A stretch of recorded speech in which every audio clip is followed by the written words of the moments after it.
All right, what's going on, guys? Welcome back to another recap. Today we're going to break down the market. Today was a very easy day to trade in my opinion, but I can very well see how you may have maybe got caught off sides or maybe not have caught an entry whatsoever. Mainly I can see how you may not have found an entry today as we just completely displaced lower. But let's get straight into it. So coming into the day today, I know some people were probably bullish and honestly thought we were probably going to long up to this high. As you guys know, or maybe don't know, we had Nvidia earnings after the market closed yesterday, which caused this huge candle here around 4 p.m. 4:30. And so a lot of people probably thought we were going to trade up to this high as a form of maybe a data high or something of that nature. Now, I do want to point out, as you can see, I do have the yearly open and the monthly open marked out. And I had some people, question, why are we marking out monthly open, yearly open? Any opening price that has significance is worth marking out. Obviously, we don't really see price, come back to our yearly opens and our monthly opens unless, we're at the beginning of the year, which we are. But you can see that that was clearly, an area that was somewhat sensitive in price and, ultimately sent us lower. So that's kind of the first thing that I saw. Saw this wick, saw that we tapped into this yearly open at around 25,478, and then saw that, we started to see rejection from that area. Now, you can see here that we have an SMT plotted here with ES from the indicator that I'm using, and you can see ultimately this whole range here, we have an SMT, right? So that's the other thing as well. Having a high time frame SMT, we can see, the ability for price to come lower. The other thing that I also saw today was that we had an unfilled 4-hour gap below us, and we also had equal lows, which was also Asia lows as well. So today I really just wanted to see us slam lower. It just really was super clear to me that we wanted to go lower.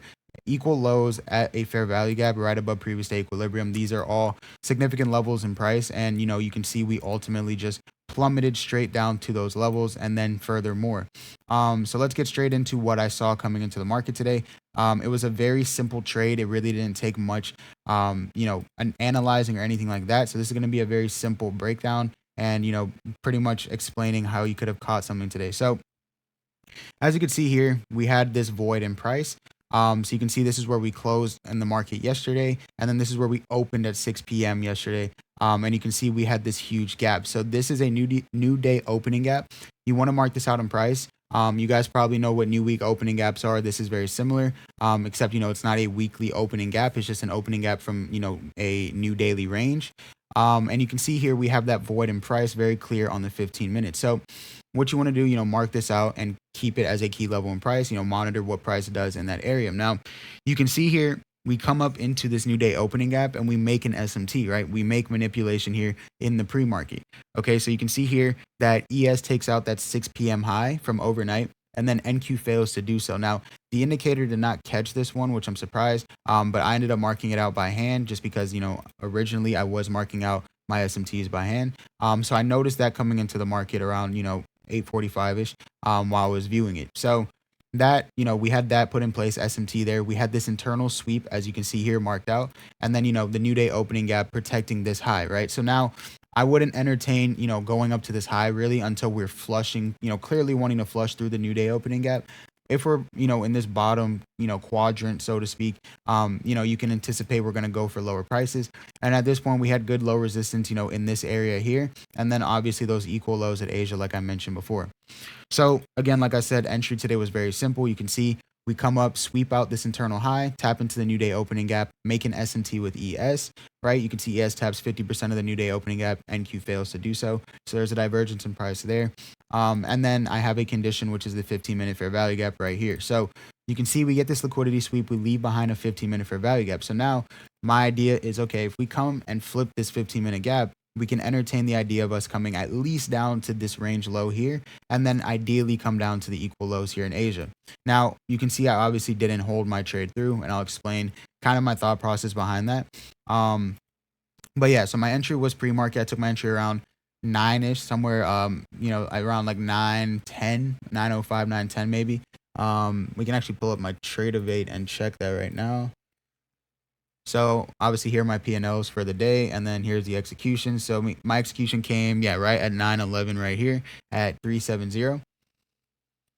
So I took pretty much took a little displacement through this 15-minute gap. Didn't really wait for the closure. At this point, we were just about to close the candle. Obviously, you can see we bought up a bit, but ultimately we ended up inversing that gap. Now, I put my stop at this high. This should be a protected high. Why? Well, this is the high that swept liquidity. This is the high that made the S&T as well. So price shouldn't want to come and manipulate that high. We already made our manipulation pre-market. So went ahead and took this entry with confidence. I took two minis on this, and obviously my ultimate target were those equal lows at Asia.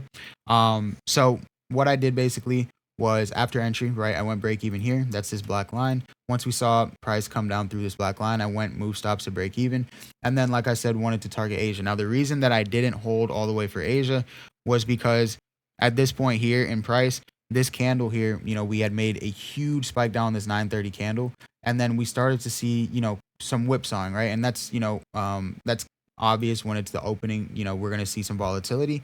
And, obviously the draw was very clear. But this is a 1.7 R, so it's very, very, good R for my system. And I honestly just closed, I was up pretty good. You can see, again, compounding these evals, not really going for huge home runs on these, taking good consistent trades. You can see, we're up almost 6K on them, need around 3K ish to pass. And yeah, I mean, we did over 2K per account. So for me, that was good enough. Just took a very discretionary close, just around the midnight opening price. And, the ideal thing as well of why I actually closed this too is I didn't want to get caught in a possible retrace back up, because at this point now, price had just fully just flushed down, right? We really didn't have any kind of retraces. So I didn't want to get caught in a retrace, especially off the open. So I simply just went ahead and exited once we made that initial flush down, 1.7 hours, 77 points. Obviously, as you can see, could have ultimately held way further down.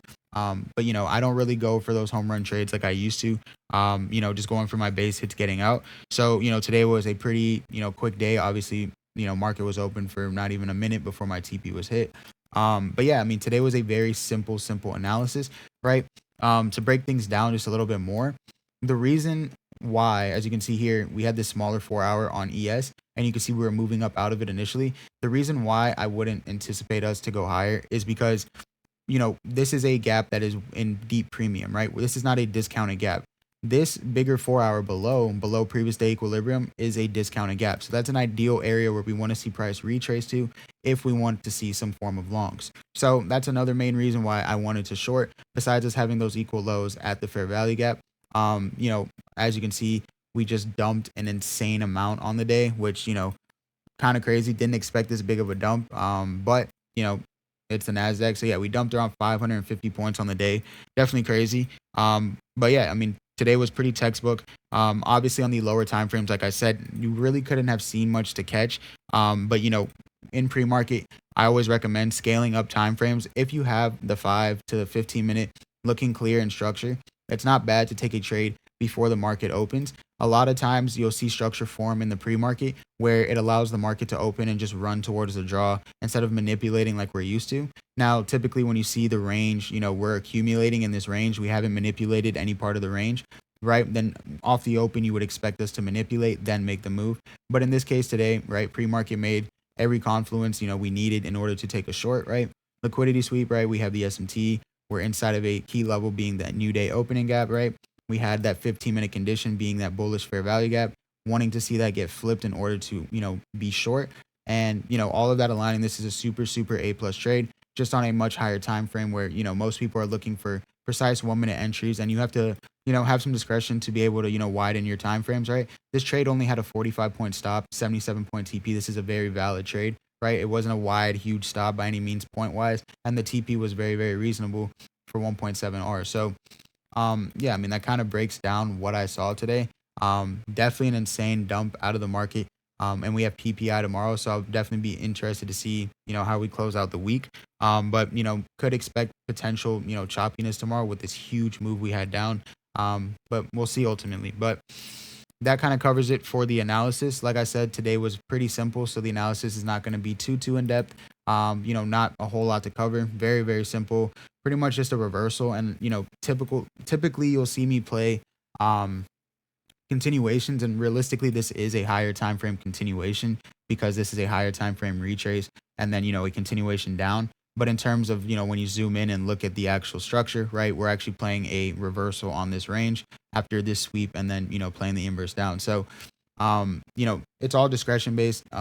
Sometimes reversals for me are super valid. Sometimes I'd rather, allow the reversal to form and then play continuation off of it. But it just comes with time in the market. The only way to build your discretion is through time in the market, through sitting on the charts and watching candles print, minute by minute.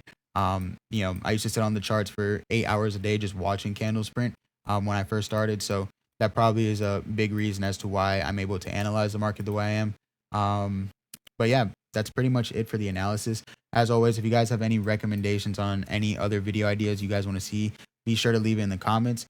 Be sure to drop a like and subscribe as well. I think we've uploaded now pretty much every day this week, so I'm definitely going to try to keep getting these daily uploads out. And hopefully you guys are getting some value from this. Definitely give me some feedback. Let me know if there's things that I can fix. I'm here to kind of cater to you guys. So anything you guys want to see on the channel, just be sure to drop it and I'll be sure to take note of it. But other than that, take it easy, guys, and I'll see you in the next video. Later.